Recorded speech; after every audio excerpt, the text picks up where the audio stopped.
It's Thursday, April 10, 2025. Good afternoon and welcome to The Pulse with me, Samuel Kojo-Brace. We're live on DSTV channel 421, GoTV channel 125, all social media platforms and around the world on myjoyonline.com. Coming up, security officers in Bawku are on high alert after renewed clashes led to shooting of a police officer and a touching of the divisional commander's residence. We'll bring you more as the Inspector General of Police, we understand, is leading a high-powered delegation to Bawku in a bid to de-escalate rising tensions. We will take you live to Bawku for the very latest on the situation. Again, Greater Accra Regional Security Council begins demolition of unauthorized structures on Ramsar sites across parts of Accra, following President Mohammed's directive to curb flooding ahead of the rainy season.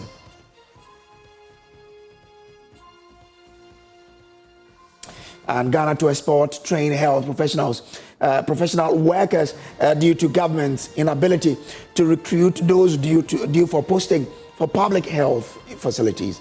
The country's ongoing economic crisis has been blamed for the latest development. Sustaining the health workforce requires effective retention strategies, and these include improved working conditions.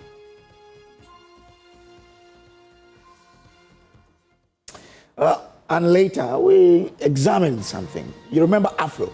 It moved from Afro to Jerry to Backbush, and the legacy. We'll look at the evolution of men's hair in Ghana as barbers and clients alike shape identity one cut at a time. Now social media has a huge influence on barbering, because many a times when people are coming to trim their hair, they will bring their picture or they will Google it and show it. Still for that wonderful feature here on the show. These and more coming up here on The Pulse. Kindly stay tuned.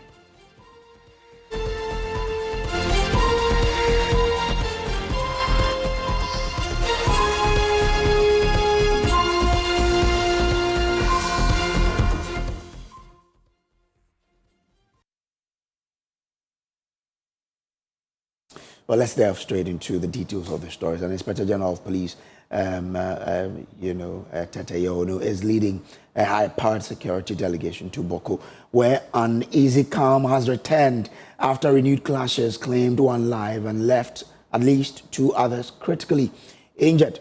This follows the burning of private residence of Bawku Divisional Police Commander ACP Adamu Seidu in what sources describe as a retaliatory attack by youth after a violent confrontation with the police. Attempts by security agencies in the Upper East region to restore calm in Bawku appear to have failed, as violence escalated further this afternoon. All News has learned that police foiled an attempt by irate youth to set fire to the home of Bawku MP Mahama Yariga just a few hours ago. However, the residence of his colleague Hajia Ladi Ayamba, MP for Puziga, was not spared. A house in Bawku, believed to have housed police officers, was set ablaze. Sources also indicate that last night the Pusiga police station was attacked and burned, leaving one officer injured. This afternoon, several police checkpoints across Bawku, Pusiga, Binduri, and Zebila were destroyed, with officers reportedly chased from their post. We'll take you live, to the area for update on what's happening there. Let's bring you a statement that the police has released on this particular development. And the police says the Inspector General of Police, Mr. Christian Tete Yono, today, 10th April 2025, is leading a team comprising operations, investigation, and intelligence officers to Bawku in the Upper East region to attain first-hand knowledge and assess the security situation on the ground. The Ghana Police Service, working with the Ghana Armed Forces, yesterday, 9th April 2025, restored calm at Bawku following violence involving some youth of the town and the police. One person, Fusaini Idrisu, unfortunately lost his life during the incident. 5 other persons, including one police officer and one immigration officer, sustained gunshot injuries, and are on admission receiving medical attention. Some properties belonging to the police, including 2 vehicles and a rented police accommodation at Binduri, as well as houses of some of the police officers, were damaged. The police goes ahead to say that security has since been intensified at Bawku and surrounding communities as joint police and military patrols continue. While at Bawku, the IGP and his team will also commiserate with the deceased family, visit the injured persons on admission, and reach out to officers who lost their properties as a result of the violence. We would like to assure the public that the Ghana Police Service will continue to work with the Ghana Armed Forces, chiefs, opinion leaders, and all other stakeholders to ensure security, law, and order at Bawku. And this is signed by Grace Ansa Akrofi, Assistant Commissioner of Police, Director in charge of Public Affairs. So that's what the police is talking about. Now, let's take you to the ground now and speak to my colleague, Albert Sorry, who is joining live on Zoom to give us more. Also joining via Zoom is David Adoliba, who is the spokesperson for the Bawku Naba. Well, let's bring in Honorable Donatus Akamogri. He is the Upper East Regional Minister. He's joining us on the telephone line. I'm grateful to you, Donatus Akamogri, for joining. Now, this is your origin. You are the head of RECSEC. What information are you picking from the ground in Bawku and its environs? Thank you, and good afternoon to the listeners. First and foremost, I would like to express my condolence to the bereaved family of the one who lost their life in this unfortunate situation. And then also wish a quick recovery to those of them who got injured in this particular situation in Bawku. What happened yesterday and the early hours of yesterday and then the night is not something that one will want to witness. There was the misunderstanding between the youth and then the police personnel as regards the activities. Okay. And that actually caused the problems. And so the youth lost trust in the police personnel, and then they were no longer trying to correlate the activities, and that caused that kind of problem. So the good thing is that the military were not seen as people who probably were perpetrating any activity that the youth are not happy with. And so they had a trust in the military. And so the military joined the police to ensure some kind of calm is brought. But all the same, because the youth were so angry, so they also targeted certain things, certain areas that are where the police are, and they were trying to burn them down as a reaction to what the police apparently did to them. So that is the situation. But at the moment, the IGP is on the way to the region, and then we're going to have a RECSEC meeting to fine-tune how to be able to bring total peace to the place. It's a bit calm, but it is not yet over. Okay. So, but let me confirm this. We understand that the house of the MP for Pusiga has been touched in a way. Have you gotten that particular information? Well, I'm yet to have the police commander at the previous yesterday in the night had to move to Pusiga because one of the personnel of the police service was attacked, and he arrived there. And so at the meeting, the RECSEC meeting, that I will have the details as to what actually happened. But it looks like the youth are getting angry with leadership. Okay. And so because of that, if anybody says that the house of the MP of Pusiga was touched, I cannot hold this and I cannot deny for now. Okay. Until I get the actual report from the police commander after our briefing. But during the election and after the election, we knew that Bawku became relatively peaceful. What do we know to be influencing the latest outbreak? Well, the latest, from my interaction with the youth on the ground, is as a result of the escort system established by the security personnel. The issue had to do with the market.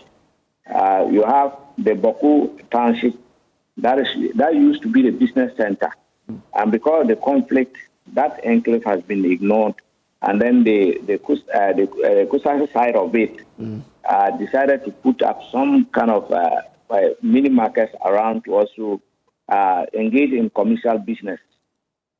And so, according to them, the people from the Mampuku side who are always in the township, some of them decide to also go into that market that has been established by the Kumasi, which they will not also understand why. I think your voice is dropping. I'm saying that what I'm taking from the youth on the ground is that as a result of the conflict, the Bawku Township used to be the market center. Yes, yeah. And so because of the conflict, the Kumasi have found it difficult to go there. When they go there are attacks. And so they have decided to also establish some markets at the outskirts of the town. And so that is where the Mampusi women and some of them also try to access that market. According to the reports from the boys on the ground. And so when the Mampusis are coming into those markets, they are normally being escorted by the security personnel, according to their allegation. And because of that, they think that it is not proper for them to be escorting them into their market. Okay. Because they have established the market. And for that matter, they cannot have access to the township. So equally, they do not understand why they should come to their side. And the security personnel too are not in agreement for them to act on the people if they come to the market. That is where the confrontation occurred. Interesting. And if that is the case, what then must happen? Because if they accuse them of accompanying the ladies to the market, and why, and that's the source of this latest development, do we know the solution then? Yeah, that's why we'll be holding the RESEC meeting. And from the RESEC meeting, we'll engage the various groupings to find out the way we can handle it. Because that is from the reports from the youth. This is what is making them unhappy, and that's why this thing has occurred. And you see that this time around, it is more or less the youth not being submissive to the security personnel, and that is why there's that clash. So if there's a kind of loss of trust in from the youth, there's loss of trust in the personnel body, then this is something that we have to get worried about. So we have to find a way of getting that issue resolved. And one cannot just think of the issue of head. So we have to engage the fact and those who are involved, the stakeholders and the security agencies, to see how we can fine-tune that particular problem, and so that we can bring peace to the area. When you speak to the chiefs and elders of the area, do you get a sense that, Bawku can at a point become the sort of a peaceful community we all anticipating? It can. It is possible. The issue is that they have been long awaiting for the roadmap of resolution by the Asante Henry. But once that hasn't come, so let's hope that if they come up with the roadmap, first of all, they will have to engage the various stakeholders to see how they can get them together. That area, they have lived for long together. Yeah. They have married. There are intermarriages. Some people are uncling the others. Others have married the daughters of others. So because of that existence of the relationship, I think that it is not possible that if things are arranged in the order, or if things are approached in a proper manner, it should be possible to bring Bawku back to life as it is, because the people are not too much, they are not distinct because they are interrelated. Honorable, please do stay with me. Let me bring in our reporter who is on the ground there to let us understand what's happening. But let me bring you Albert Sorry, who is on the ground, joining me live now via Zoom. Albert, and you're doing some fantastic work in there, but let's understand what the current situation is in Bawku at the moment as we speak. Grace, it appears that this afternoon, every thing that the police has been doing, particularly trying not to engage some of the irate youth who are still on some sort of rampage, isn't, it doesn't seem to be yielding any results, because we learned that a few hours ago, there was an attempt to, burn the house of the MP for Bawku Central, Mahama Yariga, and that attempt was foiled by some police and community leaders who were at the scene. In fact, some of the reports we got was that they actually succeeded in lighting some fire, but it was quickly put out. Okay. Then there is the house of Pusiga MP Hajaladi Ayamba, which is located in Bawku. This is not her own residence, but we understand she owns the house, and some police personnel are living in the house. Okay. An attempt was also made on that house. In fact, they managed to burn some properties. From videos that we have seen, we saw that a bed and a few properties were actually burnt. But the house itself, we don't have visual of how the house itself looks at the moment. So it appears that some amount of property in that house was damaged because the youth were targeting the police officials who live in that house. Now, from yesterday evening up to now, there have been several reports, like the attack on the Pusiga police station, where information indicates that there was some sort of engagement between the police and the people who attacked that police station. A police official was injured in that incident. He's currently receiving treatment in hospital. And then they attacked several other police posts. We have some visuals of that as well, where, because of the situation in Bawku, there are a lot of police checkpoints within Bawku, and then the neighboring districts where you have Pusiga, Binduri, Zebila. There are several police checkpoints. Some of these police checkpoints were attacked yesterday, and some this afternoon. They destroyed the barricades, the small resting places where the police often sit at the checkpoints. All these things have been destroyed, and some of them have been burnt. And so that is the situation we have. Okay. In the morning, everything appeared to be very calm, but now it looks as though something different is happening. We haven't been able to reach the police commander to know why the situation seems to be escalating. Okay. But these are the reports that we are getting at the moment, Brice. Has the IGP arrived finally? My checks indicate that the palace and some of the leaders in Bawku have been alerted that he will be coming, but they haven't been given the time. So they are waiting for him to arrive. Before I joined you, he had not yet arrived, and there is no communication as to when exactly he will be here. But that communication has been given that he will be visiting the Bawku Township today. Okay, all right. Albert, do stay with me. Let me bring in the PRO to the Bawku Naba, David Adoliba. David, I'm grateful to you for joining us here. First, I don't know, from where you are joining us from, do you have any confirmation that the IGP, Mr. Tete Yonu, is in town? David, kindly unmute so we can hear what you're telling us.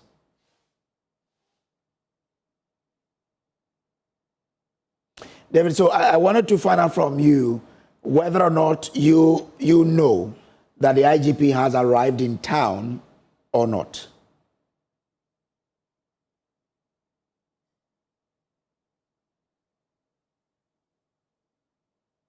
All right, so we're trying to bring in David Adoliba. He is a spokesperson for the Bawku now, but we want to understand how the traditional authorities also, what the traditional authority makes of what's happening in the Bawku township and surrounding communities.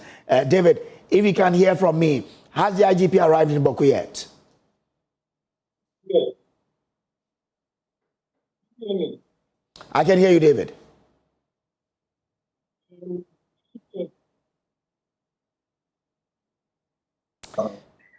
Well, let me go back to the Dave. I'll try and we'll try and work on your line so we can have a seamless conversation here. But let me bring in the regional minister for Upper East Region, who has joined us on the telephone line. I'm grateful to you for staying. But I mean, you have made us aware that you're going to have a RECSEC meeting to then know what you're going to do. What is the collaboration between you and the Bawku Naba, for example, in trying to get this particular matter resolved? It's been long on the line. Please, can you come again? I wanted to understand the efforts that you, together with the traditional leadership of Bawku, are making to get this matter resolved, because it's been too long a time we've dealt with this particular matter. Thank you very much. You know, this is the new development that I just explained. How we are dealing with it, you know that even the president himself had taken up steps to ensure that this thing is done, and then he has set up the Asante Hennes committee to deal with the issue. So there are a lot of negotiations from behind, stakeholders negotiations that they are dealing with the matter. But the incident that occurred, as I said, it is as a result of the market and the attendees, and then how they are handled. So that has sparked up the security issue, which necessitated the mistrust between the youth of the area and the police personnel. So that is what is now at stake. And then we're trying to see how we're going to let this thing die down and let us understand each other. So that is why the need for us to have the RECSEC meeting to engage ourselves and see how do we improve upon the relationship between the youth of the area and then the security personnel. After all, the security personnel, their duty there is to provide security for the people and not to fight them. And if that rule is understood, and if the youth believe that the security personnel is pursuing that can bring about some kind of reduction in the issues that are occurring there. That is what we are looking at for the moment. Very, very troubling issue. But one other matter that security experts do point out is the easy availability of guns in the communities. Has that come to your attention, and what measures are you taking to deal with that? Because if the guns are out, maybe it could help us find a way to deal with this particular matter. Yeah, with the proliferation of arms, small arms in the country, it is not only unique to this in the Bawku area. It is an issue that even the security aspects have been talking about in the country. And there are certain approaches that they have adopted to ensure that they reduce the holdings of arms by the private individuals. So they deploy a lot of things like some search in the various houses at sometimes to be able to do that. But once this is the case, for the meantime, I do not expect that that can be deployed now, because we are not trying to deal with how to get the youth to work or to understand the operations of the police, or the police to be able to now establish that rapport, that trust with them. So, but to deal with the possession of arms, that one, I think later on they will have to deploy, the security agencies know how, mechanisms that they can put in place to be able to retrieve guns with the individuals or the private citizens of the area. So this is wholly a misunderstanding between the youth of the area and the security forces, the police, for example. So if the police, and what are their real issues with the police, aside they accompany people to the market? Are there some underpinning issues that they have with the police? I've explained that from the side of the youth of the area, my interaction with them. Yeah. They have an issue with the police escorting. According to them, they allege that the police escort the people to the market where they establish. And for that matter, they do not understand why they should be forced to establish a market for people that they are at loggerheads with them. And so they are saying that they should not come to their market because they think that when they are coming to their market, there could be a risk. If they allow them to be coming to their market, they could be risking themselves. And so for that matter, they do not understand it that way. Okay. And so the police also on the other side also are of the view that as state actors, they if there's some prevention or some attack on anybody there, it's their duty as state officers to also provide security for such people. So that is the issue that brought about this conflict. Okay. And so there's a need for us to understand the role of the police. What will the police do, and what will they do, and it will be acceptable to the youth, and then it will be acceptable to the whole area, and then how can we work hand in hand until we understand how to operate? To establish the operational lines or relationship between the youth of the area and then the police. This matter will not be an easy one. So it is good that we try to engage the youth on the other side to know how we should handle the matter. And then also engage the police to know how we'll be able to handle the matter so that both sides can be satisfactory to both sides so that we can bring some peace in the area. As you say, there have been intermarriages and all of that between the people. Which side have established this new market that we are talking about? I said this new market has been established by the Kumasi group, by the overlord of Bawku and his people. They have established the new market at the suburbs. It is not in the township. The township was, a market created by all of them. But that is the township, that enclave is dominated by many of the man-pushes are there. And so when they were using that market, there was this attacks here and there. So that is why they decided to also establish a market of their own out there. And that's why they are of the view that they do not expect that those supposed to, the group that is antagonistic to them, with them, should come to their market to buy things. And so that's where the problem is. Okay. Then it means that it gives out quite a clear way to deal with this matter. Whether the police will stop or the people, the other side, will stop patronizing this particular market. We pray that we are able to find. But let me bring in David Adoliba. He's spokesperson for the Bawku Naba. David, grateful for joining us here. I hope that I can have a good connection with you this time around.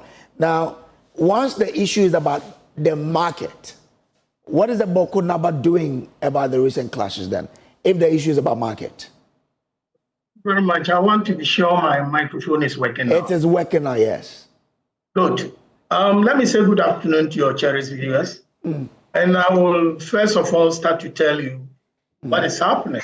Okay. The issue about the market was sanctioned by the Traditional Council in 2024. Okay. November 2024.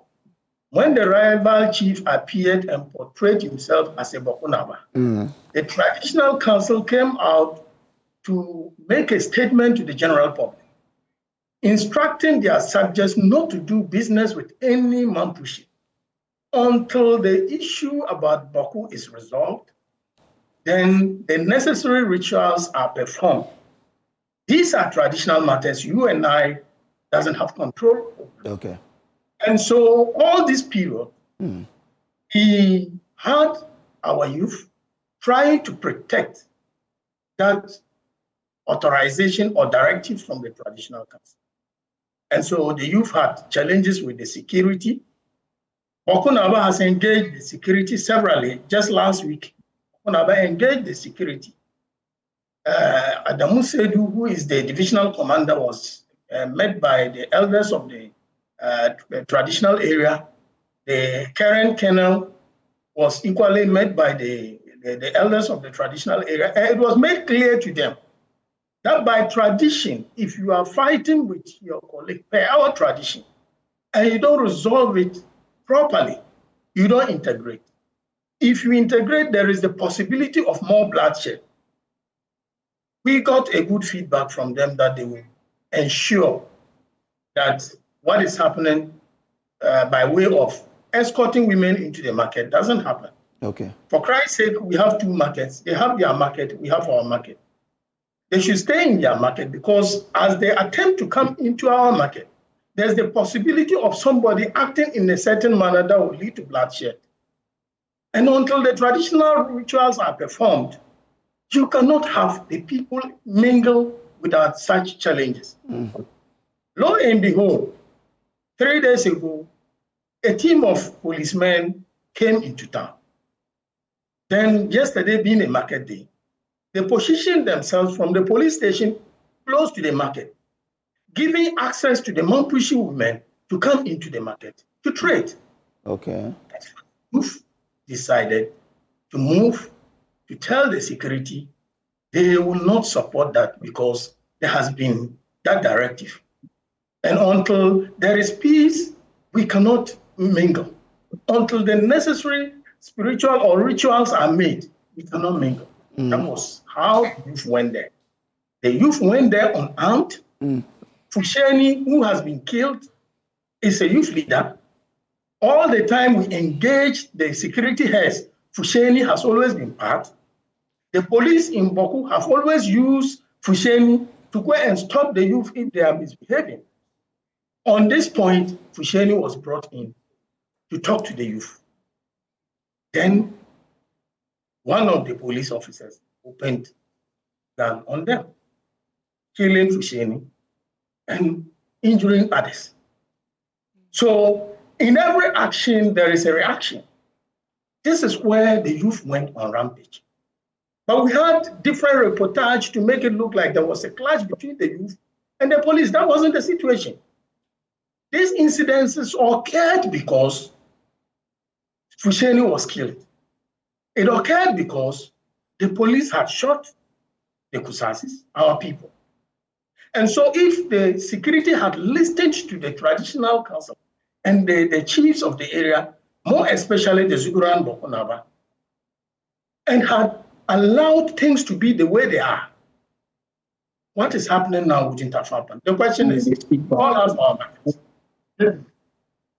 But David, I mean, have you tried to find out from the Mampushi women why they want to come into your market? Can't it be that because they see you as one people and that's why they want to come into your market, because they are women, to try to trade with you and let you know that, well, we are one people? Have you tried to understand them from their perspective? Yes, like I stated, it is not as easy as you see. They laugh at the question, sir. Because we are in a situation where there's mistrust. We are in a situation where you don't know the one coming into your market, what he has in possession to come and implant into the market. These are security issues that our people are trying to prevent future escalations. And so the traditional council, all the 25 divisional chiefs came together through the leadership of the Zuguran Bawku Naba, asking our people not to mingle for now, not to trade for now, not to integrate for now, until the necessary rituals are made. Okay. In normal international war situations, we have issues where others can decide not to trade with others.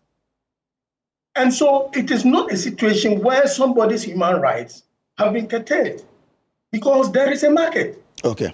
The central market looks more beautiful than where our people. But we are saying that stay in your market. Allow us equally stay in our market so that we give the peace brokers the opportunity to work on lasting peace for the area. Then we will do the necessary rituals and come together. Okay. And so we don't understand why the security will suddenly feel that it's a must we mingle,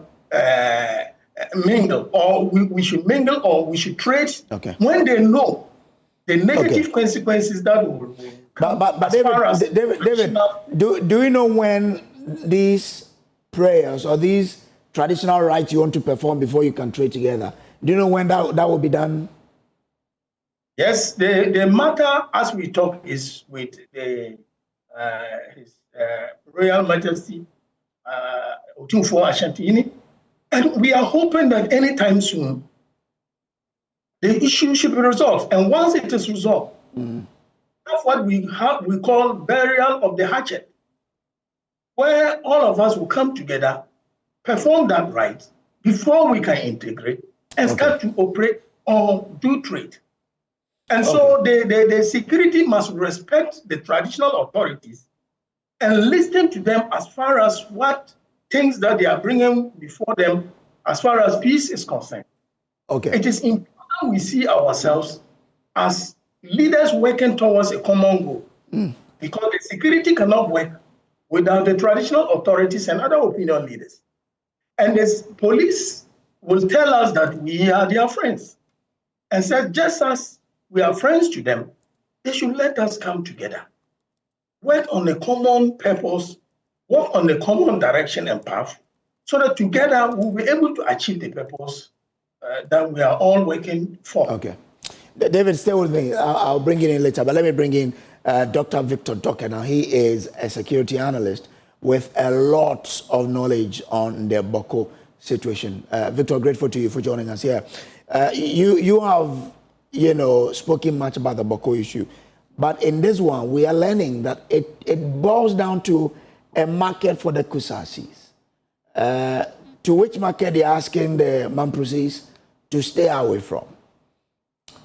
What must be the approach to dealing with the situation?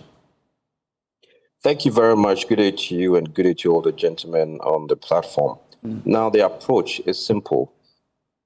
Do we even know that in a conflict situation, very, very volatile and sensitive, in this situation, that any little thing, as much as a disagreement, can cause violence or clashes between the two? If we did, then we would know the approaches to take.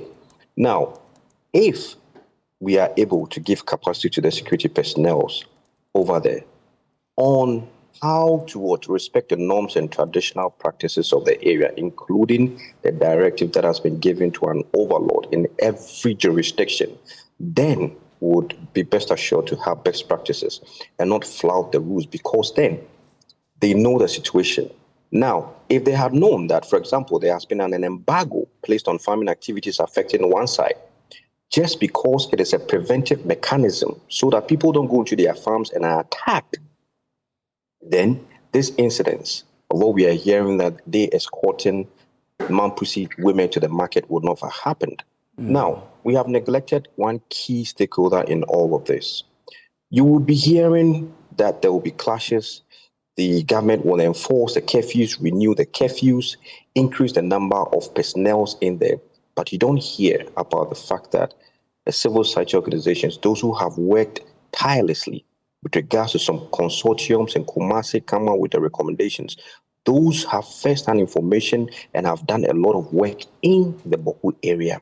The two parties respect them and then deem them as trustworthy neutral parties. We have not been hearing of their activities in times like this, when there's relative calm, for them to engage the two sides and build trust amongst themselves, and then that would translate to the other stakeholders, such as the security services. We haven't done that. Now, we are talking about roadmap. It is very good. The eminent chief, the eminent king, needs the support of every stakeholder. My question is, who are those who are also part of that committee, okay, to form or come up with a roadmap with regards to finding or addressing the finality of the situation in Bawku? The composition has to be looked at.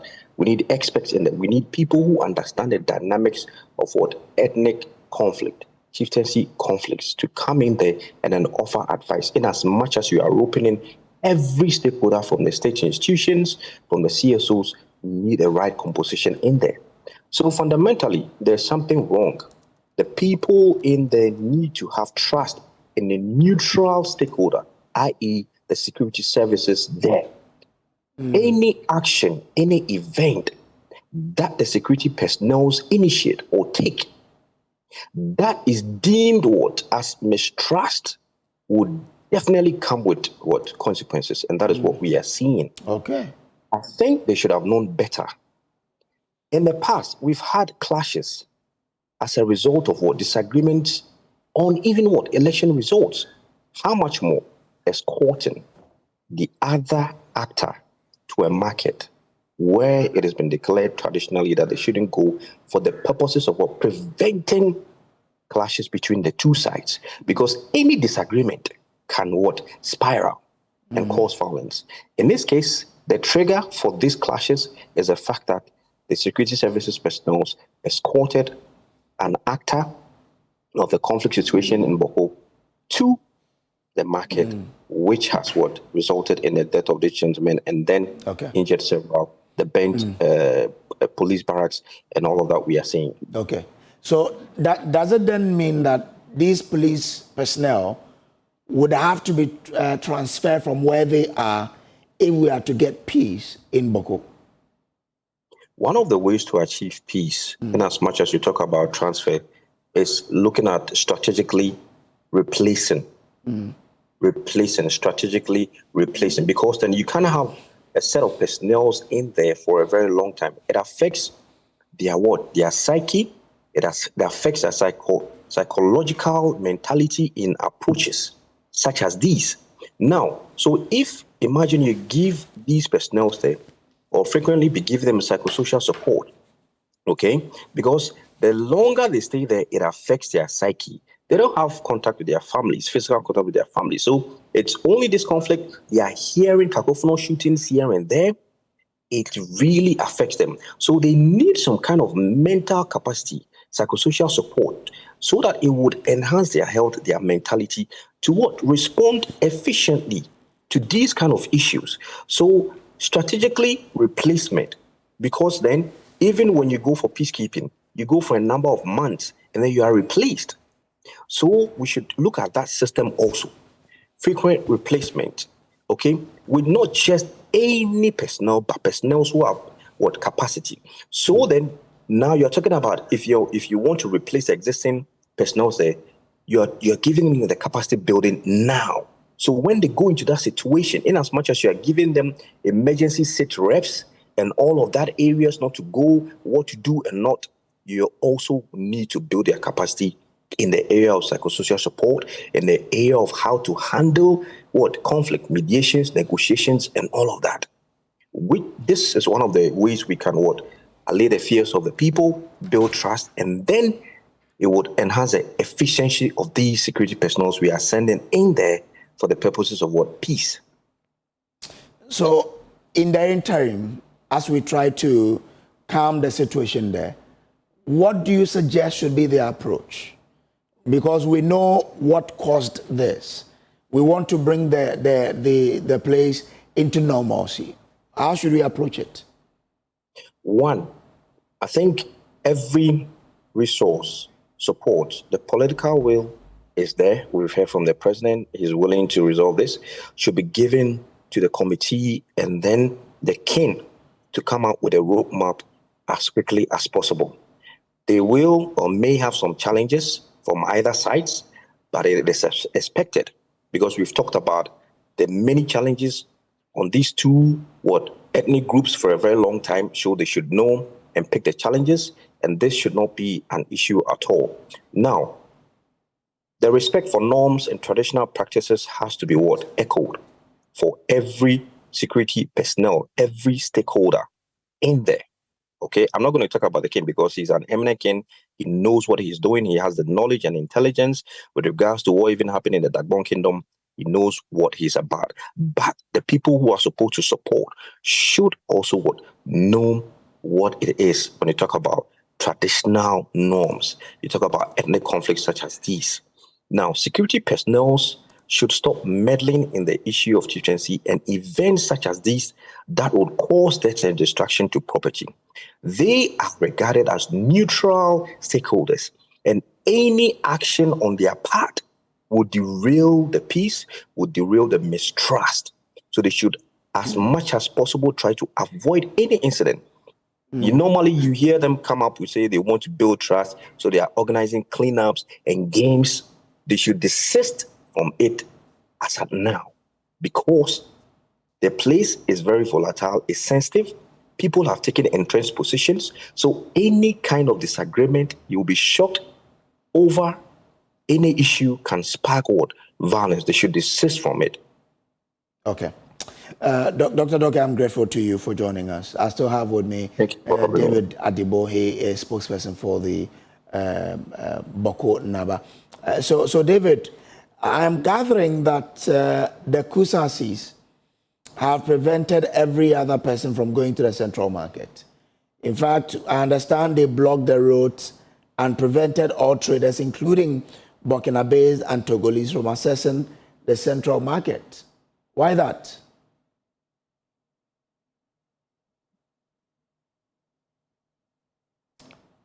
Dave, kindly unmute so I can follow what you're telling us.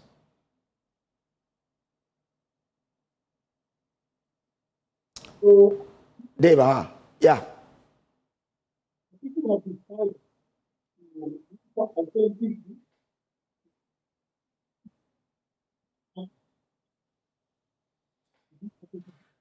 Unfortunately, I'm not able to hear what David is telling us, but I really want to pick this. I really wish I could get his thought on this particular question.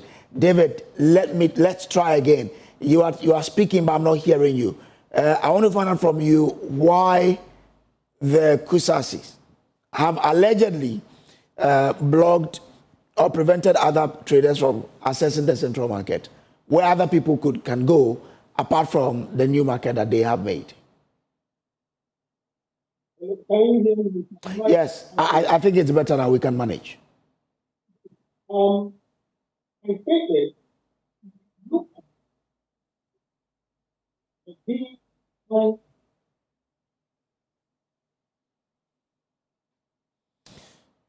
All right, David, I'm grateful to you. Unfortunately, I cannot hear you. I mean, the network isn't helping us. Forgive me. I really wanted to pick your thought on this, but we're grateful to you for David Adibo. But let's see. I think I still have the regional minister with me.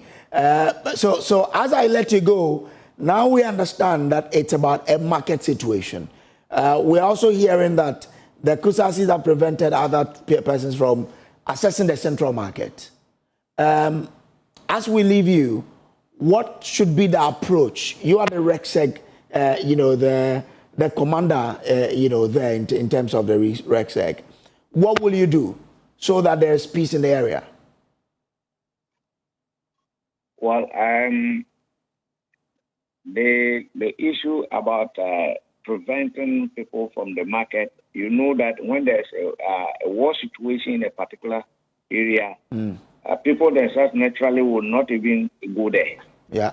And so wherever, at any time the Bawku conflict sparks up, the township people try not to go because they know that they will be endangering their lives. You mean the central market? The central market. Okay. Naturally, I mean, for time immemorial, that is where the war was normally fought. So wherever it comes up, people normally stop going until when things return to normalcy, that people will go there. Because there's nobody who will go there and then knowing very well that his life is at risk and he will go to the war front. Okay. So wherever this things happen, that's how it is. So once the conflict is protracted, for a long. This is the first time that the conflict has gone so long and it's not stopping. And so because of that, in itself, it is difficult for people to access the market. So now, if people are there and they are in the market and they have no access to food, that is where it will now behove on the government to look at how do we do that. Because other people are there, if they have no access to market, and probably they have no access to food. So what will be the strategy? So that one will have to come from the RESEC meeting, the engagement with the stakeholders. How do we address that issue? Okay. And then find out what to do. Okay. So I think that when we have the RESEC meeting and then we engage the stakeholders, we'll look at how that can be addressed. Okay. And so that going forward, there can be peace. Okay. Is the meeting today or tomorrow? The meeting is today. So we're expecting that on the arrival of the IGP, then we'll be able to hold the meeting. Okay. All right. Yeah. I wish you all the best, sir. We pray that there's, peace in Bawku and its environs. There's still the pulse here on the Joy News channel. But still to come this afternoon, we understand a lot more things are happening, such that a number of unauthorized structures on Ramsar site in Accra have been demolished on the orders of the Greater Accra RECSEG. We'll have more on that when we return. Stay with us.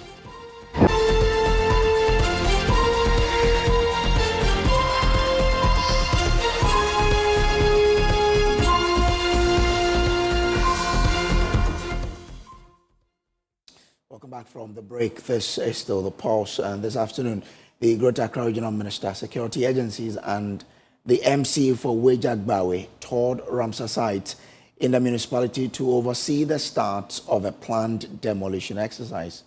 The operation follows President John Mahama's recent visit to Ramsar reserves and flood-prone areas in Accra, where he issued a strong warning that all structures on protected lands and waterways would be removed. My colleague Adobe Asari was on the ground in Wejagbawe and joins me in studio to share what unfolded there. Adobe, great to have you back in the studio. Now, you were at this particular Ramsar site. Right. Tell us exactly what you saw.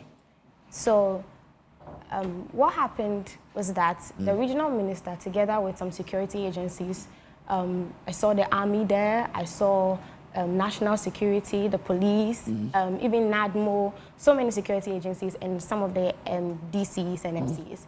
We went to Wejagbawe municipality.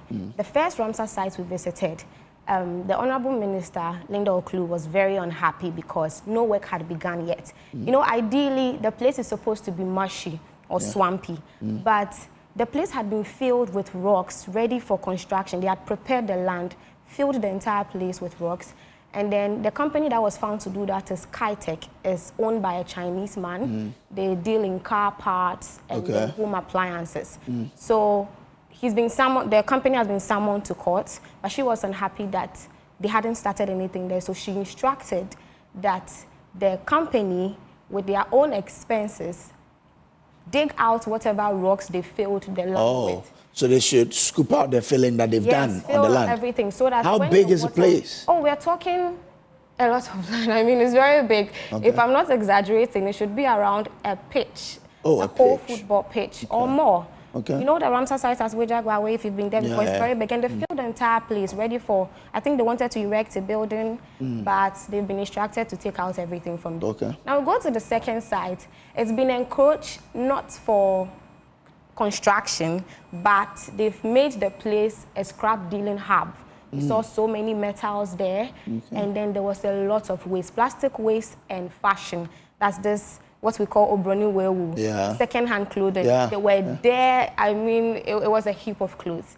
And then according to one of the secretaries who was with the regional minister, I've forgotten his name, he said most of the waste that comes there are from the Central Accra. So he mentioned places like Agboblushi, where they find a way to bring all this waste. So the tricycles come and dump the waste there. So like I said, nobody. Oh, so more like a dumping site. Yes, so that place is now a dumping site and a scrap dealing hub. Okay. So when we went, I think there were about 2 excavators. They were dredging the place. They were taking out some of the waste because some have been dug very deep into the soil, and then they were taking them out, and then the regional minister instructed that the place is secured 24/7, so that no tricycle comes to dump any waste there. And if anyone is caught, the person is apprehended and sent to the police. So she was a bit satisfied at the second site because work was ongoing. Okay. Now we go to the third Ramsar site, which is at Dansoman. There were some structures there, about 4. We don't know who the owners were, but there was a man operating a caterpillar. He was filling some parts of the site. Like I said, it's supposed to be a marshy area, but they do fill it with sand or rocks before they, lay the foundation and raise the building. I think he had been taxed to do that, but then when he saw the convoy coming in with all the national security agencies, the pressmen, he attempted to flee. And then the soldiers pursued him, and then they caught up with him. Oh. So they instructed him to use his caterpillar to bring down the buildings. Hey. Yeah, so the soldiers were in the caterpillar with him and they gave him instructions. Pull this down, do that, do that. So they pulled down all the 4 buildings? Yes. So NADMO came with a caterpillar. That's what we're seeing? Yes. Wow. So NADMO came with a caterpillar. They were doing that already. And then the soldiers, when they caught up with the man, taxed them to do that. So there were 2 caterpillars on site pulling down the building. Yeah, the structures, but we don't know who the owners were. But one thing I also noticed was... but are these structures habitable? No, Grace, they're on Ramsar site, and where they are situated... I mean, you say 4 buildings. Are they completed or they are... No, they are not completed. Okay. People were not in them. However, there were some structures right at the edges of the site. People were there watching. I'm sure they were wondering whether or not they would be affected. Okay. But I saw some soldiers go there to speak to them and then came back. I was not so sure of what they spoke about, but they were left. It's also incompleted, but people were living in them. But then once people were not living in them, everything was just brought down. Now, when we're on our way out, another person had built, and then it was kind of entering the road, as in the structure had gone too far and was beyond his or her plot. Exactly. Okay. And so they just pulled down his wall and then gave him the instruction to, build the wall better, take it back a bit so that the space is free for cars to pass through. So basically, that's... the first site, is it opposite McCarthy Hill? Yes. It's opposite there. So it links, it's around the Malam Market enclave, and then, Kitech Tower at Malam Junction? I don't, but 2 years ago, there was a flooding opposite McCarthy Hill. I mean, when I went there, people were filling the Ramsar, and they were blaming the filling for the flooding that had occurred. It was quite dangerous. And that's why when you speak about the first, I want to know if that, because people were still failing. Exactly. And if they didn't go there, then they have to target that area too. Exactly why the regional minister, Linda Okulu, has ordered that the place is dark. The place has to be mushy, but they have filled it with rocks. Yeah. And when it's a mushy area, it can absorb some water. Oh, yes. Yes. But the way they filled it, it will be difficult for absorption to occur. Okay. So she has instructed that the place is dug out and secured 24/7. So we need to keep tabs on it to ensure that what she said, they're actually doing them. People build anyhow. We are thinking, we think we know much more than God. But there was a reason those Ramsar were created by nature, but we want to recapture them. But great work there. That is, so what you're seeing on the screens now is the walls that were broken down at this Ramsar site. So this is from Dansoman area, I guess? Yes, this wall is from Dansoman. Demolition was still ongoing. But when we left the place, everything had been pulled down. Yeah. Okay. But did you get, wow, this is quite a huge structure. Just a wall, but around a very big land. Yeah, the last structure that was pulled down was, you can tell the building, There were a lot of rooms, and I just know the person has lost a lot because everything has come down now. Wow, interesting. But we know there are other Ramsar sites. Do you know the regional minister whether she will be going to other places? The update I got right after this exercise is that tomorrow they'll be going to Tema Ramsar. Tomorrow? Tomorrow, God willing. Okay. They'll be going to Tema Ramsar site, amongst others, to monitor if the directive given by the president is ongoing. Okay. And if it's not, I'm sure they have ways and means of getting it to start. So okay. I'm sure they'll go with the national securities and then NADMO as well. The sustainability is the issue. We know that during the NPP time. I mean, this is not the first time this is happening, but people still go ahead demolished. to build there. Anyway, let's see how it goes, yeah? Okay. So that's Adobiat there. She was part of the regional minister's entourage who visited, or that visited Sam Ramsar site today. And tomorrow we understand they will be in Tema. If you live there, probably you need to warn yourself that you are in danger. But away from that, the Trades Union Congress, TUC, has strongly opposed the privatization of the Electricity Company of Ghana, warning it could trigger steep tariff hikes and mass layoffs. TUC Secretary General Joshua Ansah attributes ECG's financial woes to intense political interference. He cited issues such as politically distributed meters, take-or-pay contract, frequent replacement of managing directors, and political meddling in board appointment and procurement. Speaking at a press briefing during the Public Utility Workers National Executive Council meeting in Kaswa, the TUC insisted ECG can thrive without private sector participation if these systemic issues are addressed. ECG and the electricity distribution sector. The dreadful financial impact of the existing take-or-pay contracts and the rushed procurement of excess generating capacity on the electricity sector in the last few years. B, revenue collection bottlenecks, largely attributed to metering challenges, including but not limited to uncaptured meters, political meters, arising out of the SHEP, multiples of meters and persistent shortage of meters, compelling potential customers to find their meters and connect illegally to the grid. C, high cost of electricity procurement. Ghana procures electricity generating capacity at a far higher price than its peers in the African region. The country also procures electricity generation in dollars and sells the same in cedis. Given the high volatility of the exchange rate, the quarterly tariff adjustment by PURC have not been sufficient to address the exchange rate losses. D, excessive government and political interference in the management of ECG. The interference manifests in several forms. The frequent changes of managing directors in the sector are a concern and a challenge, and in the past 15 years, ECG has had 7 managing directors who often come with their ethos and are usually politically empowered to disregard ECG's strategic plans and establish practice and norms.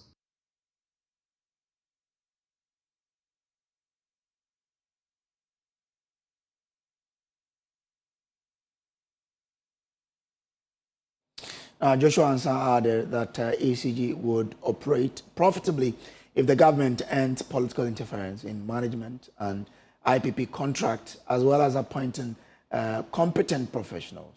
He urged the government to reconsider its decision to terminate contract extensions for retirees, arguing that if retirees must step down at 60, then politicians should also be subject to mandatory retirement at that age. To bear on the operations of ECG and NETCO. This will provide the necessary checks and balances for improved efficiency. We also recommend that the presidency should delegate board appointment to the minister responsible for the sector. Second, the MD of ECG must be given clear deliverables and must be held to straight account on those deliverables. PURC and SIGA are expected to create, monitor, and ensure the realization of such deliverables. Third, the position of the Energy Minister must be strengthened regarding the SOEs in the energy sector. Stated differently, the ministerial oversight of critical decisions must prevail in the sector. Fourth, the procurement of electricity generation capacity must be done through open competitive tender. Generation tariffs must also be renegotiated in cedis and not in dollars. Fifth, the sanctions regime under the PRC Act needs to be reformed to make it possible for PRC to sanction individuals holding key positions in the energy sector for neglecting of responsibility and or abuse of authority. Sixth, the Ministry of Energy must reform the SHEC to make ECG a key partner in the implementation of delivery of the projects. Last but not the least, we urge the government to take proactive measures immediately to end all forms of political interference in the energy sector, including the management of ECG. In conclusion, it must be emphasized that ECG remains a critical national asset, essential for driving Ghana's economic development, ensuring national sovereignty and energy security, and fostering social equity, while the challenges facing ECG are significant, ranging from political interference to operational inefficiencies. Privatization is not a viable or sustainable solution.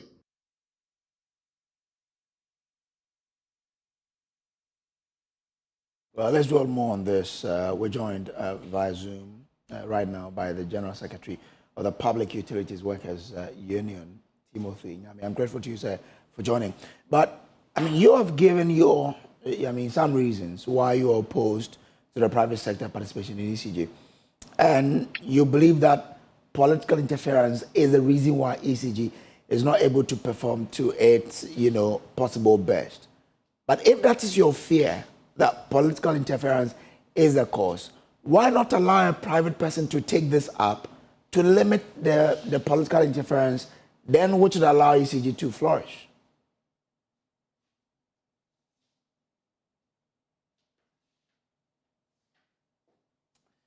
Mr. Ami, if you can unmute for me, I'll be happy. So I can hear what you're telling us. So one greetings to your viewers, okay.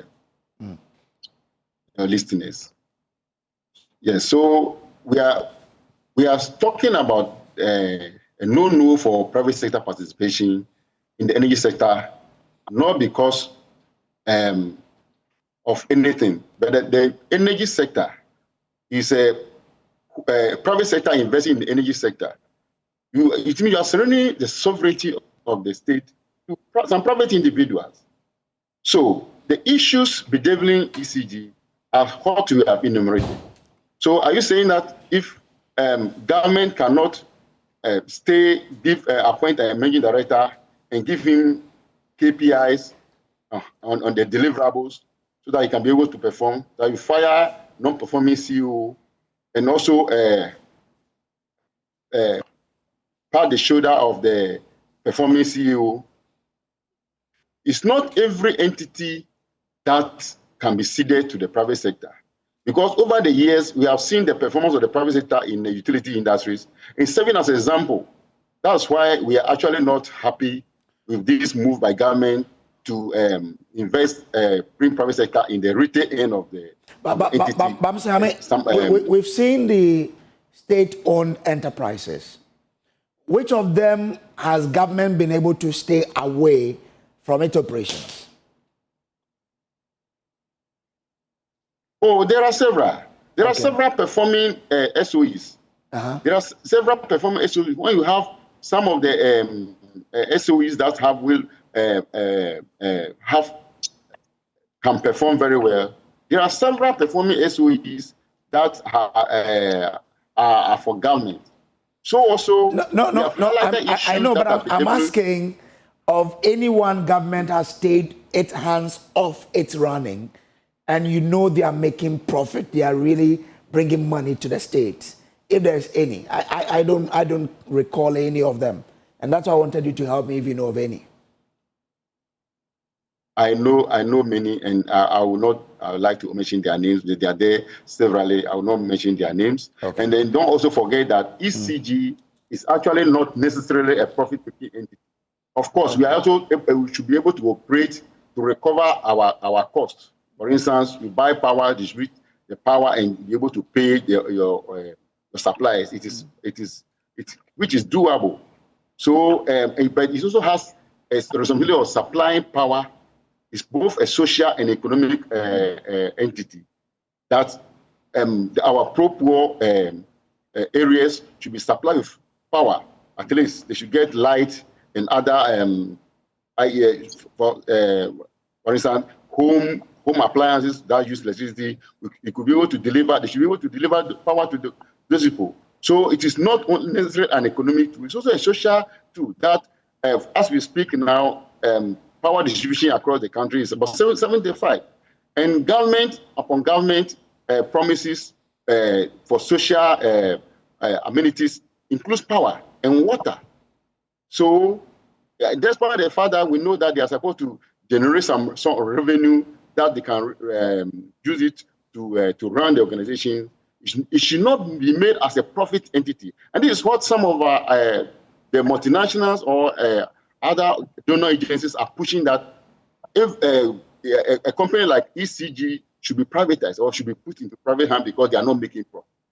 We are rather saying that the efficiency that is in ECG can be handled when government takes this pragmatic step, looking at the issue that we have outlined. Once they are able to do that, and we're also saying that, look, the leverage that was given to some company like PDS can be given to ECG so that they will operate. So this is all that we are calling for. And we are not just calling for because of this, the job security of our members. It goes beyond that. Can you imagine that the independent power producers are holding, are there, they are not for government?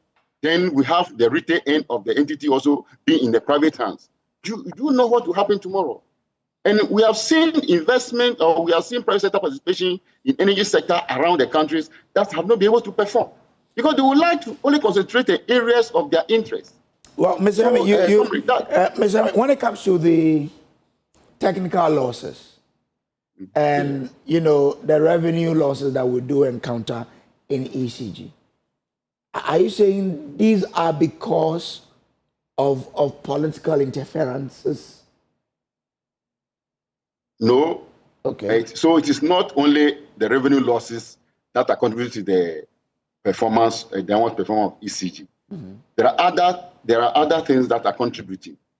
For instance, if you don't have meters, if you don't have customer meters to install, and you are billing customers on average, once I know that I don't have a meter, I can use any gadget I want. Meanwhile, where we get the power supply, where ECG buys power, they have metered their facilities. So if down there I am being billed on average, and without adequate meters, I cannot be able to collect the quantum of the power used by the customer. So we should say they should deploy all these resources to ECG and make sure that they meet the customers. Whose responsibility is it to procure meters?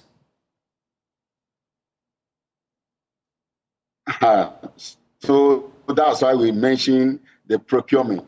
When we want to procure meters or want to procure items in the organization, you can see the government interference.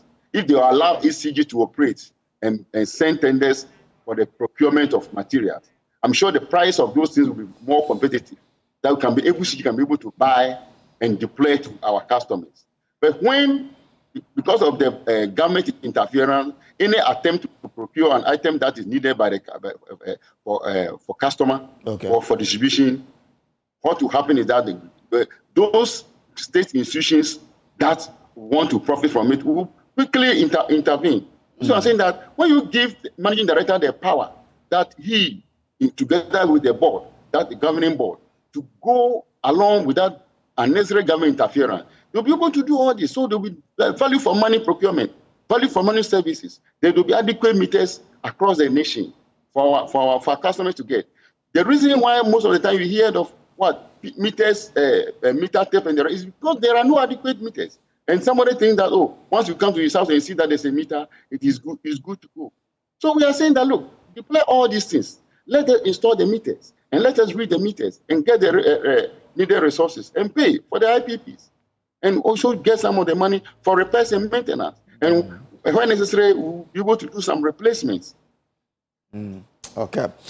Quite interesting point there. But we have a lot to talk about on the national dialogue we'll have this evening. So we'll let you come and pour all the ideas as to how we can save ECG tonight. So I'll leave you so that you bring all the ideas on the dialogue tonight. Yeah. I'm most grateful. Thank you for. Okay. But what should we expect from Pooh on this dialogue? Well, I am here to get the details. You know, we have been starting with the NEC activities from Tuesday up to now. Okay. You can see me. I will just go from the NEC.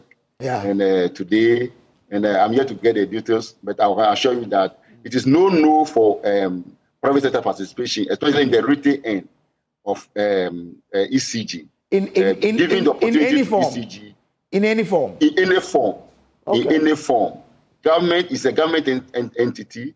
This thing should not be surrendered to any private individual or entity in the name of fragmentation or in whole to any entity to run. Because look, brother, we have the men, we have the capable engineers, Once you give them the necessary direction to be able to deliver, those who don't deliver will be sanctioned. You see, it will interest you to know that most of our workers down there are always sanctioned day in, day out. And even in our next hour, I was mentioning to them that, look, for any small thing, management takes action against them. So they should work assiduously to make sure that we increase revenue, we increase performance in the organization. But when the top angling that are going around, the conversation roll.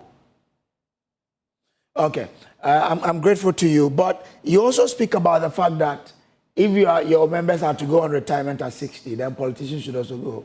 The cutoff should be at 60. But that is a constitutional matter. Okay, I think that we've lost Timothy Ansand. Come again. I was just asking something, but I'm sure when you come on the national dialogue, we'll talk about it. So we expect to see you, sir. Thank you very much. Please, I wish that you give me the what actually the national dialogue is all about. I'm grateful to you. So that's Timothy Nyameda. He is the POO secretary, the National General Secretary for POO. Away from that, the National Investigations Bureau is on a hunt for persons using the Ghana card, or using the names of government officials to extort money from small-scale miners. Head of the Ashanti Regional Security Council, Dr. Frank Amwakwene, says his office continues to receive complaints from government officials over alleged use of their image for the purpose. He wants small-scale miners to aid in investigations by arresting persons who make such demands. Nana Ojima has more in the following report.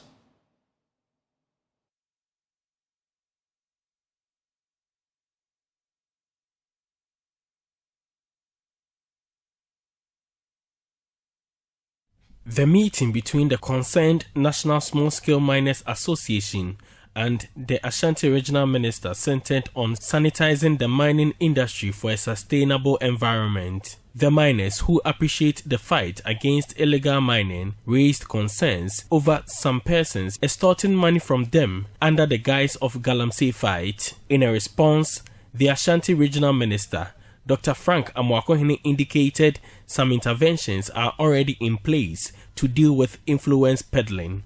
I get concerns from some of the people in higher places that maybe they've gotten an indication that someone is using their name.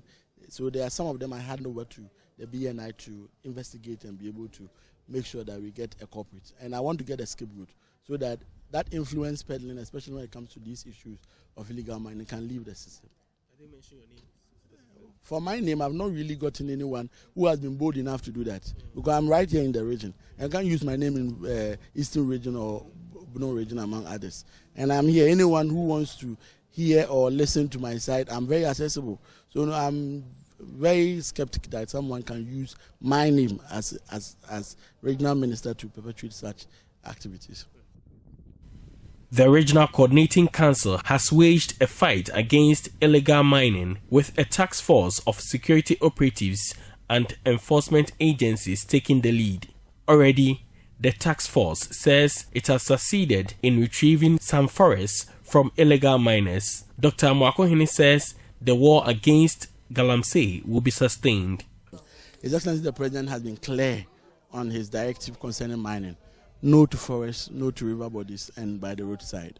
Any other aspect, we are ready to support in making sure that they get the right licenses, reclaim the land, and do it well.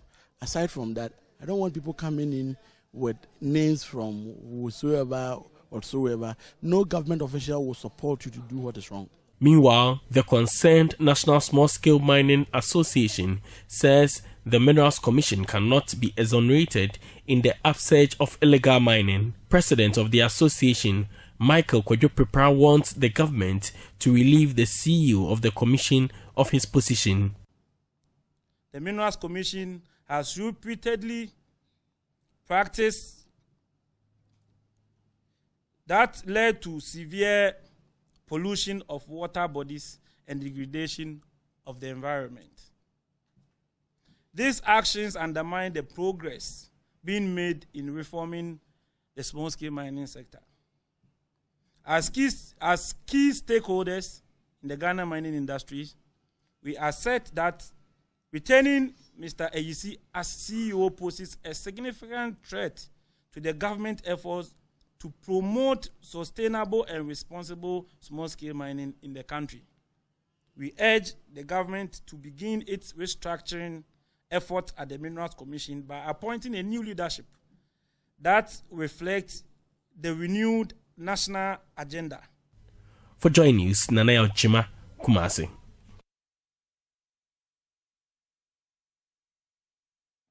Well, let's bring in Dr. Ken Ashibe. He is a convener for Media Coalition Against Galamsey. Doc, I'm grateful to you, but apologies for keeping you on for that longer time. Forgive us.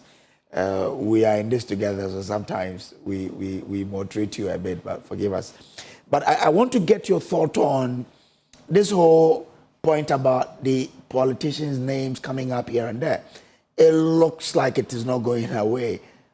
What do you make of it, and how do we get their names out of this fight? The politicians' names are in there because they are in there. That's the crux of the matter. The politicians' names are in there. The only reason that people use the politician's name, why they not use Kenneth Ashibe's name? They're using the politician's name because the politicians already do it. So you currently have the situation where the MP for Awen has been accused by his traditional authority of being engaged in Galamsey. Have we heard His Excellency the President do anything about that? But this one, some of them are alleging some people are using their names to extort monies. I agree. I agree. So the thing about it is that we need to ensure that when the politicians do an act, they are dealt with decisively such that nobody then will now want to be using the politicians' names to be able to do that. So, they know that Akonta Mine, for example, he who to me could do those things he was doing because of his closeness to power. They knew that the Bosumen Frehu, DCE, for example, because of the fact that he was DCE. So now what then tends to happen is that even politicians who have not done it at all, people are using their names. So one of the cures to that is to ensure, and the president had talked about the fact that he does not want anybody close to him to be engaged in this illegality. But it is, unfortunately, there's a loud silence when it comes to those politicians that have been named in his government itself. And that's what I was mentioning, the Awen MP for Bosumu, the Awen MP, the NDC MP for Awen, who says it is not true, but his chiefs are accusing him. Then you also have the situation where the NDC constituency chairperson for the Axim area has also been named. So I would urge the president that, things like that, once they come, we openly ask for investigation into them. Then the likes of Akonta Mining, for example, of the MPP as well. That case had been investigated for a very long time when we petitioned. Why is it that that case has not gone to court? Or we've not heard anything about work being done to ensure that that case goes to court? There's ample evidence that show that Akonta Mining was involved in the illegality. And so to be able to deal with these particular issues, what we need to do is to make sure that the politicians are taken completely away from it, so that when anybody goes to see any small-scale miner and is mentioning any politicians, they will know that that does not happen. But if you have a situation where in the Frimpong Boate's report, there are a litany of politicians that have been named, but unfortunately, since this government came into power, we've not heard anything that is being done also by that report. So that all I am saying is that if we really want to deal with these particular issues, one, we should make sure that the small-scale miners, they mention those people who are coming to do that and let them be arrested. But also more importantly, any politician whose name is heard to be involved in it, we should be like the way Lee Kuan Yew would do, that a politician traveled somewhere and just because of the privileges he got from them, by the time he came, he was jailed. That is the way there should be a completely zero tolerance for any political meddling within this, ecological disaster that we are curating in our country. At what point in time do you want to see action by this government, for example, beyond which you'll be disappointed in the fight by them? Well, again, you see, what is happening is topsy-turvy. There are some elements that are happening that, gives you a lot of hope. So recently, the Minister for Lands and Natural Resources has inaugurated a committee to look into the issues of small-scale licensing and all of that. That is good enough. The Minister for Lands, for Interior has talked about how the police reshuffles are going to be done. That is good. But you have all of these issues happening, and the state of emergency will not happen. You have now over 6,000 Ghanaians signing a petition asking His Excellency the President to revoke and repeal and not amend. But we are not hearing anything also happening. Then you have the Minister for Interior going about breaking the law, breaking Act 995, and deporting foreigners who should be prosecuted. And so, so you have some of the things happen in the positive realm and other things happening in the negative realm. And we also, when you want to look at the impact side, the Galamsey is still happening. So it is important that we all need to swim in the same direction so that we deal with this with the seriousness that it requires. All right. I'm grateful to you, Engineer Dr. Ken Asigbe, for joining us here with your thought. Ken Asigbe is the convener for the Media Coalition Against Galamsey. But let's still stay a bit longer in the Ashanti region because the Kumasi Metropolitan Chief Executive Richard Oforibodi has signaled all persons occupying pavement and unauthorized spaces in the central business district of the city to vacate ahead of a major decongestion exercise on April 16. The newly confirmed city mayor says his administration intends to use sustainable means to ensure a lasting solution to the problem. Issues of decongestion, poor sanitation, and irregular public transport system are among issues of interest for people in the city. Daniel Jima was at the ceremony to endorse his MC and has come through this report. 5 of 56 assembly members endorsed the president's nominee for the position of Kumasi Metro Chief Executive. The election, scheduled for Friday, was pushed a day earlier on the request of the assembly members within the metropolis. The venue was also changed to prevent party members from massing up at the location. After the massive endorsement of Richard Oforibodi, the regional minister, Dr. Frank Amoakohene, pointed out some areas of concern in Kumasi's development. So this definitely is a key area. Ayanono is a key area. Metro Mass is a key area that I expect him to look at. Definitely sanitation issue in the city is also a key area. Decongestion in the city is a key area that we would expect him to work on. But definitely, once he's in, I'll play that supervisory role and then help coordinate and making sure that these things are checked within the city. The new city mayor emphasized the need for the city to be cleared of traders in walkways and medians. Mr. Ofori-Buedi says a lasting solution is needed in the city's congestion. If you are selling on the pavement, adjust yourself. If you are in the middle of any dual carriage road, especially within the central business district, please take steps, get out of the place, because from Wednesday we'll be coming out, we'll get on the streets. We're going to make sure that we clear Kumasi of all the filth that we see around. I have a different strategy of this decongestion. I don't believe in bringing military men there and then they will spend so much money, keep them for a period of 3 months. And immediately they go away, everybody comes. Everybody wants to sell in the room. It's the reason why they are there.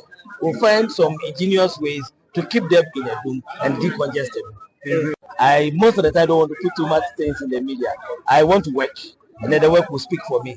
So expect that within the next 2 weeks, we'll have a firm grip on the sanitation situation in Kumasi. Meanwhile, the completion of major stored market projects remain a priority of the Kumasi mayor. He says strategic measures will be adopted to complete them by the end of his tenure. I'm sure within the next 2 years must be completed. KJTR phase 2, the contractors are on site. The energy that we expected to see is not what we are seeing. The regional minister is working on it for some time. I would get briefing from him the status of whatever has been transpiring in the period that he was managing the area. And I believe that by the time that we end the summer, KJTR phase 2 will be ready. For Joy News, Nana Yauchima, Kumasi.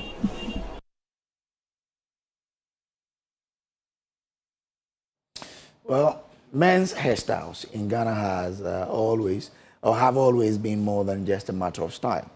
They are a reflection of culture, identity, and personal expression. From the clean-shaven cut of yesteryears to today's bold fades, intricate designs, and natural textures, male grooming has come a long way. But what shapes these trends, and why do certain styles resonate with different generations? Jennifer August has more in the following report. The trend of men exploring diverse hairstyles is growing. Some opt for classic low cuts, while others embrace dyed hair, locks or braids, long or short. From the days of Afro in the 1960s, Ghanaian men moved to jerry curls, which was made famous by American R&B artists. Then there was the high top fades, which shows a total shaving on the left and right sides of the hair, leaving a sizable amount of hair in the middle. I used to leave my hair and stuff, but I see this haircut really fits me, so yeah. Are you intending on changing it anytime soon? No. I've not planned on that. I think I'll be keeping this for a while. Oh, yes, people have perception of for people having this kind of hairstyle, but I don't care about however people think about me. Yeah, I was on dread and I just cut it off. So why did you cut the dread off? Nothing, I just feel like cutting it. Don't you think people have a perception of you with this hairstyle? No, I don't care. A hairstylist for over a decade, Prosper Egan, attempts an explanation as to why the braids and dye, which were once unacceptable, are now trending. They are like braids and dark dreadlocks. You have some small twist with a foam to make it, but you know, some people don't keep it neat and clean. So I think right now it's acceptable with the braids, men braids. Aside the definition it gives a person's fashion sense, hairstyles also reflect the identity of a society as well as a generation. Selam Mensah, for instance, tells me how his barber convinced him to accept a certain hairstyle because it was in vogue. So it's a style that is in vogue, and you see a lot of the young lads do it. And my barber he does it dapper, so that's why I prefer this kind of hairstyle. Social media has also played a massive impact in the kind of hair a man chooses. Magates attests this, indicating how many of his clients now visit her shop with images of hairstyles of icons, celebrities and mentors whom they desire to look exactly like. Yeah, I think now social media has a huge influence on barbering. Because many a times when people are coming to trim their hair, they even bring their picture or they will Google it and show you. One of the days we used to have this posters in our shop that they will come and choose, but now since there's a media that they have access to, so they just go into the picture or someone or a celebrity and they will show you that, oh, this is the kind of hairstyle I want. So I think now social media is the ish. Perhaps one of the most expressive ways to communicate one's personality is through a hairstyle. That's why many are ensuring they couch the narrative properly to avoid any misinterpretation. Jennifer August report read to you. Well, what is my hairstyle? Maybe I love keeping it like that because the hair is not hairing. That's the thing. But away from that, the Youth Employment Agency has praised Guinness Ghana for its commitment to equipping young people with essential skills for their future. The CEO of the agency, Malik Basintali, gave these remarks during the graduation ceremony of the second cohort of the Learning for Life program. Valentina Semenyo has more in this report. 110 trainees successfully completed the training, with over 60% of them being female. Speaking on the program, the CEO of the Youth Employment Agency, Malik Basintali, commended Guinness Ghana for its efforts and assured the trainees that the agency is committed to providing them with decent job opportunities following their training. Let me begin by extending our sincere gratitude to Guinness Ghana and the Diageo Group for their remarkable leadership and continued investment in the Learning for Life program. This initiative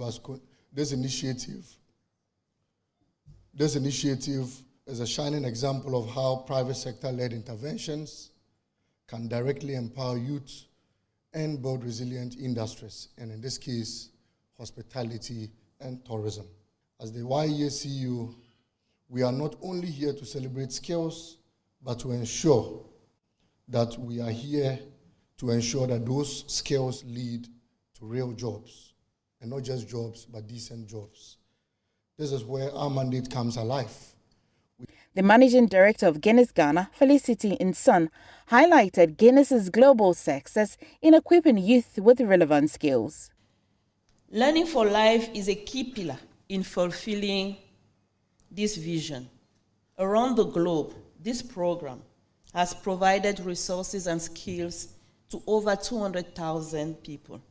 And what we are really proud about is that at least half of those people are actually women.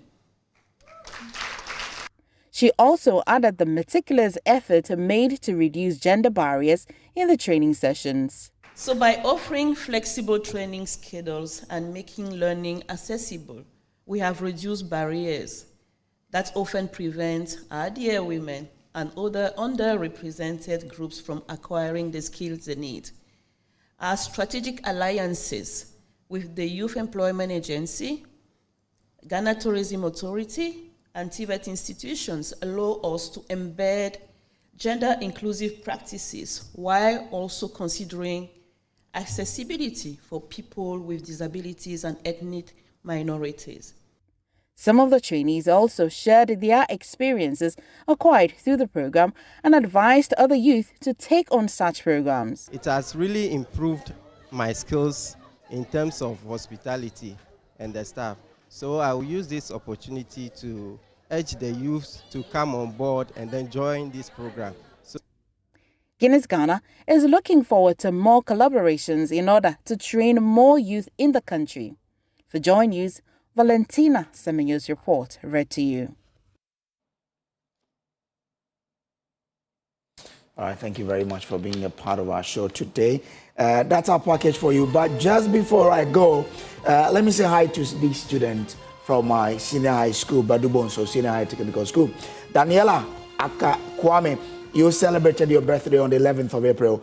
Elizabeth Ejabing, yours will be on the 1st of May. But Kate Mensah, you had yours on 8th April. To all of you, belated birthday to you and to all my students and teachers at Badubonso Senior High Technical School. Mr. Yamani Yirabe, Yamana Zakramzi, Moe, see year, a floor, near war, na and da, a vidam ababe, via. I'm the more say a bois, see I indicate a war, manda, a vidama, a via. Well, my name is Samuel Kojo Brace. I sat in for a regular host, Elton Broby. On behalf of the production team, gracias.